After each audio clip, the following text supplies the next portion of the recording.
Timing का issue भी था डॉक्टर साहब का। टाइमिंग का इशू बहुत ज़्यादा था। सिस्टम से पहले नशा करना जरूरी होता था उनके लिए। जी। नहीं यानी वो करते थे कि मैं अपनी तस्कीन के लिए वो करता हूँ।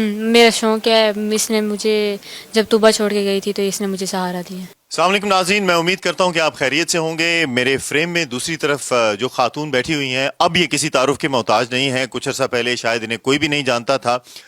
सैयदा दानिया से फाहिशा तक के इल्ज़ामात लगे और क्यों ये हुआ और मामलात इस नहज तक कैसे पहुँचे। डॉक्टर आमिर लियाकत हुसैन जो मेंबर नेशनल असम्बली हैं, उनकी अहलिया सैयदा दानिया हमारे साथ मौजूद हैं। उनसे कुछ सवालात हैं हमारे। दानिया, सबसे पहले तो मुझे ये बताएं कि जो कुछ आपके साथ हुआ ये बड़ा अफसोसनाक है, ये नहीं होना चाहिए, लेकिन दूसरी तरफ से भी बहुत सारे सवालात हैं जो उन्होंने इल्ज़ामात लगाए कि आप फाहिशा हैं और आप यहाँ जाती हैं और आप वहाँ, इनमें कितनी सदाकत है? देखें, अगर वो इतने गैरतमंद बनते हैं, सही है, तो उन्होंने शादी क्यों की थी? जो खुद गलत होते हैं ना, वो दूसरे को गलत वो ये कहते हैं मुझे पता ही नहीं था। हाँ, मुझे पता ही नहीं था। वही वो कहते हैं कि मुझे कुछ पता ही नहीं है, जैसे कि वो अभी पैदा हुए हैं, उनको कुछ पता ही नहीं है। उनको सब पता था, सही है ना, ऐसी कोई बात है ना, ऐसा कुछ है। वो अपनी तरफ से ही कर रहे हैं जो भी कर रहे हैं। जी। आपने उनके साथ इतना वक्त गुजारा, कोई एक ऐसी अच्छी बात जो आपने उनमें पहले देखी हो जिससे आप मुतासर हुई हो, किसी ने आपको बताया हो उनके हवाले से कि यार डॉक्टर साहब बड़े अच्छे हैं, तबीयत इनकी बड़ी अच्छी है, टाइमिंग बड़ी अच्छी है, मतलब जोक्स वगैरह की क्या? तो ना, वो जब से मेरी शादी हुई है मैं एक दिन भी नहीं हंसी, सही है। बस वो कैमरे में मैं थोड़ी सी मुस्कुराहट ज़बरदस्ती वाली ले आती थी। टिकटॉक तो आपकी ऐसी वायरल होती थी, आप हंस रही होती थी, पता चलता था कि आपसे कोई ज्यादा सुकून में है ही नहीं है। नहीं, वो तो ऐसे ही इंसान कैमरे में आके अभी भी मैं हंस दूँ तो लोगों को यही लगेगा कि मैं हंस रही हूँ। मेरा चेहरा ही ऐसे है कि मैं हंस दूँ तो अभी सबको लगेगा कि इसको कोई दुख नहीं है, ये हंस रही है। ठीक है, तो आपने, और ये आपके मामला जितने भी थे वो सारे खराब हुए एकदम से, शादी के बाद बिल्कुल खराब हो गए, आपको बिल्कुल कुछ नहीं पता चला? नहीं, मुझे अगर पता होता कि ये ऐसा इंसान है तो मैं कभी शादी नहीं। होशो हवास में रहते थे या कुछ और? बहुत सारे आपने इल्जामात लगाए हैं उन पे। होश में तो कभी भी नहीं रहते थे। जब और क्यों नहीं रहते थे होश में? ये अब उनको पता। नहीं, कोई वजह तो होगी ना, एक इंसान।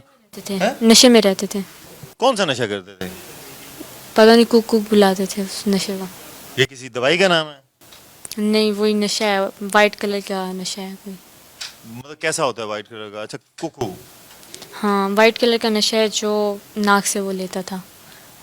अच्छा, दूसरा बड़ा अहम सवाल लोग ये जानना चाहते हैं, बहुत सारे लोग ये देख भी रहे हैं कि अगर इसको दुनिया की महंगी तरीन तलाकों में डाला जाए कि मतलब आपने 11 करोड़ समथिंग प्लस फिर करोला गाड़ी और ये 11.5 करोड़ समथिंग बनता है, 90 दिन की आपकी शादी है, अगर बीच में से 21-22 दिन वो निकाल दें, फिर रमज़ान शरीफ आ गया, फिर उनकी उम्र है, तो उस हिसाब से सारी अगर बाइफिकेशन करें तो ये तकरीबन 74 लाख रुपया एक वो सिस्टम का बनता है। तो ये क्या, वो उनको क्या फ़ायदा हुआ आपसे शादी करके? वो तो बहुत नुकसान में है।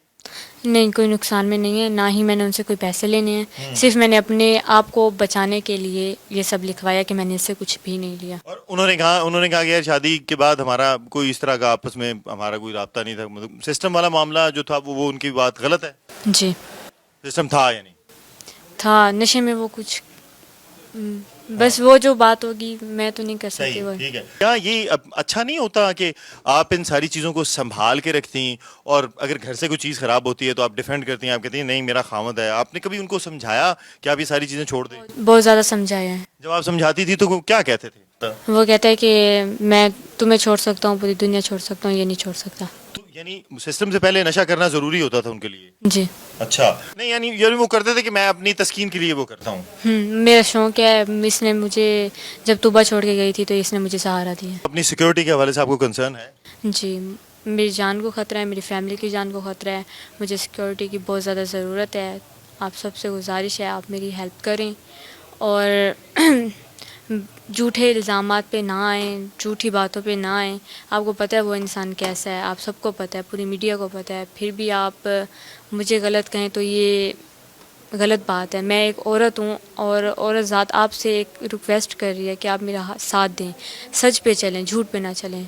ایک ایسی داستان جو ایک بڑے محبت بھرے انداز سے، بڑے خوبصورت انداز سے شروع ہوئی، جس میں انہوں نے گانے گائے، ایف ایچ ایم پہ جب انہوں نے انٹرویو دیا، اور مختلف میگزینز میں، ٹی وی پہ جب یہ لوگ آئے تو لوگوں نے کہا کہ ڈاکٹر عامر لیاقت حسین تو بہت خوش قسمت ہیں کہ اگر ان کا ایک معاملہ خراب ہوا تو ان کو ایک اور بہت اچھا سسٹم مل گیا. تو لیکن وہ بھی نہ چل پایا، تو وہ بس ہوئے، وہ گانے کے آخر میں تھا اور وہ بس ہو گئی. کیوں ایسا ہوتا ہے کہ جب شادی ختم ہو جاتی ہے تو اس کو ڈگنیفائڈ طریقے سے ختم نہیں کیا جاتا ہے، اس کو عزت سے ختم نہیں کیا جاتا ہے؟ کیا ہی اچھا ہو کہ اچھے طریقے سے یہ سارا کچھ ہو جائے. کچھ لوگوں نے تو یہ بھی کہا ہے کہ ڈاکٹر عامر لیاقت حسین کی اب جو ہے وہ ریحام خان سے شادی کروا دیں تاکہ دجال کی پیدائش جو ہے نا وہ ہو جائے. یہ ہر بندے کی اپنی ایک رائے ہے. آخر میں صرف میں آپ سے پوچھنا چاہوں گا، چونکہ بہت ساری باتیں ہیں، یہ وقت اس طرح کا ہے کہ اس میں پوچھنی شاید نہیں چاہیے. ان کا آخری ایک میسج تھا جس میں آپ نے ان کو کہا ہے کہ لینے کے لیے آ جائیں مجھے. جی دیکھیں، وہ مجھے بار بار ٹارچر کر رہا تھا، تو میری فیملی نے کہا کہ اس کو بلاؤ، خود لینے آئے، کیونکہ اس نے میری فیملی میں میرا بہت کچرا کیا تھا، بہت زیادہ انسلٹ. ٹائمنگ کا ایشو بھی تھا ڈاکٹر صاحب کا؟ ٹائمنگ کا ایشو بہت زیادہ تھا، بتاتے کچھ تھے کرتے کچھ تھے. آپ کی موجودگی میں اور بھی خواتین کا آنا جانا ہوتا تھا وہاں پہ؟ ہوتا ہوگا، مجھے بھیج دیتا تھا کہ جاؤ تم گھوم پھر. یعنی ہوتا ہوگا، یعنی آپ نے دیکھا نہیں؟ نہیں، لیکن یہ کنفرم ہے کہ ہوتا ہوگا. بالکل ٹھیک ہے. آپ کا بہت شکریہ. ہم آپ کے لیے دعا گو بھی ہیں کہ آپ کے مسئلے مسائل جتنی جلدی سے جلدی ہوں حل ہونی چاہیے. ہماری ڈاکٹر صاحب سے بھی یہ گزارش ہوگی کہ جو باتیں انہوں نے کہیں، جو انہوں نے تنسیخ نکاح کی درخواست دائر کی ہوئی ہے، اب یہ ان لوگوں کا کہنا ہے کہ ہمیں یہ جو کچھ بھی ہوا اس کے کوئی معاوضہ نہیں چاہیے، کوئی گاڑی نہیں دی گئی، کوئی کچھ نہیں دیا گیا. تو یہ تو آنے والا وقت ثابت کرے گا کون صحیح ہے کون غلط ہے. لیکن ایک بات ہے کہ اس طرح کے معاملات میں ایک دوسرے پہ گند نہیں اچھالنا چاہیے. امید کرتے ہیں کہ آپ کو انٹرویو پسند آیا ہوگا. اگلے انٹرویو کے تک اجازت دیجیے. اللہ حافظ.